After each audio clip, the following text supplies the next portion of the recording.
ភាពតានតឹងនៅតាមបណ្ដោយព្រំដែនមីយ៉ាន់ម៉ាថៃកំពុងឈានដល់ចំណុចប្រកាសអាសន្នថ្ងៃនេះយើងនឹងបង្ហាញនៅរបាយការណ៍បន្ទាន់មួយអំពីផលប៉ះពាល់ដោយផ្ទាល់លើពលរដ្ឋថៃដែលបង្កឡើងដោយការវាយប្រហារគ្នាយ៉ាងខ្លាំងក្លានៅក្នុងប្រទេសមីយ៉ាន់ម៉ាយោងតាមប្រភពពីកៅសុទ្ធការវាយប្រយុទ្ធគ្នាយ៉ាងទ្រង់ទ្រាយធំនៅក្នុងប្រទេសមីយ៉ាន់ម៉ាបានធ្វើឲ្យស្ថានភាពនៅតំបន់ជាប់ព្រំដែនថៃ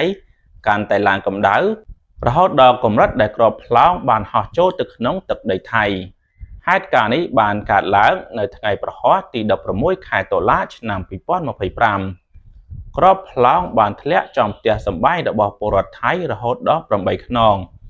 បណ្ដាឲ្យអ្នកភូមិរាប់រយនាក់ចលាចលភ័យខ្លាចហើយត្រូវរត់ប្រស្រាតដើម្បីគេចពីគ្រោះថ្នាក់នេះតើការប្រយុទ្ធគ្នានេះកើតឡើងត្រង់ចំណុចណាវាជាការប៉ះទង្គិចគ្នាយ៉ាងធំរវាងកងកម្លាំងរដ្ឋាភិបាលសឹកមីយ៉ាន់ម៉ានិងក្រុមឧទាមប្រឆាំងទីតាំងជាក់លាក់នៃសមរភូមិគឺតំបន់សេដ្ឋកិច្ចពិសេសតង់មីដែលស្ថិតនៅក្នុងភូមិមីឡាផានស្រុកមេវ៉ាឌីនៃខេត្តមេវ៉ាឌីរបស់ប្រទេសមីយ៉ាន់ម៉ាភាគីចំនួនបានឈានដល់ការប្រើប្រាស់អាវុធធុនធ្ងន់ដ្រូនខណៈដែលកងទ័ពថ្មើរជើងមានចម្ងាយត្រឹមតែ400ម៉ែត្រប៉ុណ្ណោះ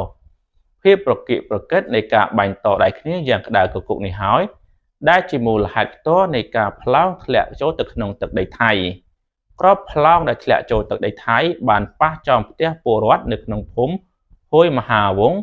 ឃុំមហាវ៉ាន់ស្រុកម៉ែសោតនៃខេត្តថាកដែលស្ថិតនៅត្រើយម្ខាងនៃសមរភូមិស្រុកម៉ែសោតជាទីក្រុងពាណិជ្ជកម្មដ៏សំខាន់មួយនៅក្នុងតំបន់ព្រំដែនគ្រាប់ផ្លោងនេះបានបង្កការភ័យស្លន់ស្លោនិងចលាចលយ៉ាងខ្លាំងយើងអាចស្រមៃមើលថាពលរដ្ឋត្រូវរត់ប្រស្រាចរួចគេចគ្រាប់ផ្លោងទៅរកកន្លែងសុវត្ថិភាពទាំងព្រលឹងចុងសក់នេះជាការរំលោភបំពានតាមអធិបតេយ្យភាពថៃដោយប្រយោលនិងជាការគំរាមកំហែងយ៉ាងធ្ងន់ធ្ងរដល់សន្តិសុខនិងអាយុជីវិតរបស់ពលរដ្ឋចំពោះករណីនេះតើភាគីថៃមានចំណាត់ការបែបណាខ្លះជាទូទៅរាល់ពេលមានការបាញ់ផ្លោងឆ្លងដែនបែបនេះកងកម្លាំងយោធាថៃប្រចាំតំបន់បានបង្កើនការល្បាតនិងត្រៀមប្រុងឆ្លើយតបភ្លាមៗដើម្បីធានាសុវត្ថិភាពជូនពលរដ្ឋអាជ្ញាធរថៃក៏តែងទាមទារឲ្យភាគីមីយ៉ាន់ម៉ាគ្រប់នៅដែនអធិបតេយ្យភាពនិងបញ្ចប់ការបាញ់ដែលប៉ះពាល់ដល់ប្រទេសជិតខាងការជម្លៀសពលរដ្ឋទៅកាន់តំបន់សុវត្ថិភាពគឺជាវិធានការអាទិភាពយើងមិនទាន់ទទួលបានរបាយការណ៍លម្អិតអំពីចំនួនអ្នករងរបួសឬស្លាប់នៅក្នុងត្រើយម្ខាងនៃថៃនៅឡើយទេប៉ុន្តែការខូចខាតផ្ទះសម្បែង8ខ្នងគឺជាសក្ខីភាពបង្ហាញពីភាពធ្ងន់ធ្ងរនៃចំនួននៅមីយ៉ាន់ម៉ាកាន់តែមានស្ថានភាពស្មុគស្មាញក្នុងករណីគ្រាប់ផ្លោងនេះគ្រាប់ផ្លោងជាផ្នែកមួយនៃការប្រយុទ្ធគ្នាយ៉ាងសាហាវរវាងកងកម្លាំងយោធានិងក្រុមប្រឆាំងជារឿយៗចំនួនបានបង្ខំឲ្យពលរដ្ឋមីយ៉ាន់ម៉ារាប់ពាន់នាក់ត្រូវភៀសខ្លួនឆ្លងដែនទៅរកទីទួលសុវត្ថិភាពនៅក្នុងប្រទេសថៃ